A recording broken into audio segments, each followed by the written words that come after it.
বরিশাল বিভাগে অবৈধ বিয়ারের সবচেয়ে বড় চালান ধরা পড়েছে পটুয়াখালীতে। 26,880 ক্যান চাইনিজ বিয়ার জব্দ করা হয়েছে। জব্দ করা বিয়ারের বাজার মূল্য 2,15,00,000 টাকা। এতে জড়িত সন্দেহে 3 যুবককে গ্রেপ্তার করেছে কলাপাড়া মাদকদ্রব্য নিয়ন্ত্রণ অধিদপ্তর। জানা গেছে, চাইনিজ কোম্পানিতে চাকরির সুযোগ নিয়ে বিপুল পরিমাণে বিয়ার দেশে এনে পাঠানো হচ্ছিল ঢাকায়।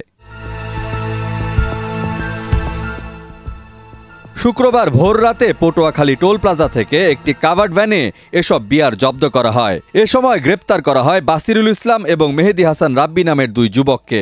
সঙ্গে গ্রেপ্তার হন কাভার্ড ভ্যানের চালক রুবেল মুন্সি। বাসিরুল ও মেহেদি পটুয়াখালী 1320 মেগাওয়াট তাপবিদ্যুৎ কেন্দ্রের ঠিকাদারি চাইনিজ প্রতিষ্ঠান ওরিয়েন্টাল পার্লে চাকরি করতেন।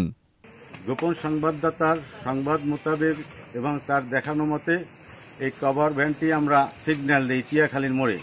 আমাদের সিগন্যাল অমান্য করে এই কভার ভ্যানটি পটুয়াখালীর উদ্দেশ্যে যাত্রা করেছিল হাইওয়েতে।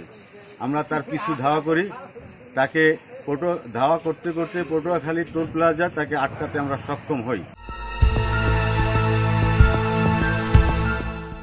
গোপন সংবাদের ভিত্তিতে অভিযান চালিয়ে এসব অবৈধ বিয়ার উদ্ধার করা হয়েছে।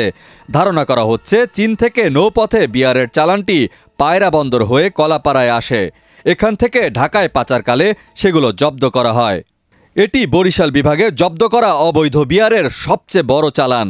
এ ঘটনায় জড়িত চক্রটি চিহ্নিত, বিস্তারিত জানতে তদন্তে নেমেছে আইনশৃঙ্খলা রক্ষাকারী বাহিনী। ডেস্ক রিপোর্ট, দেশ রূপান্তর।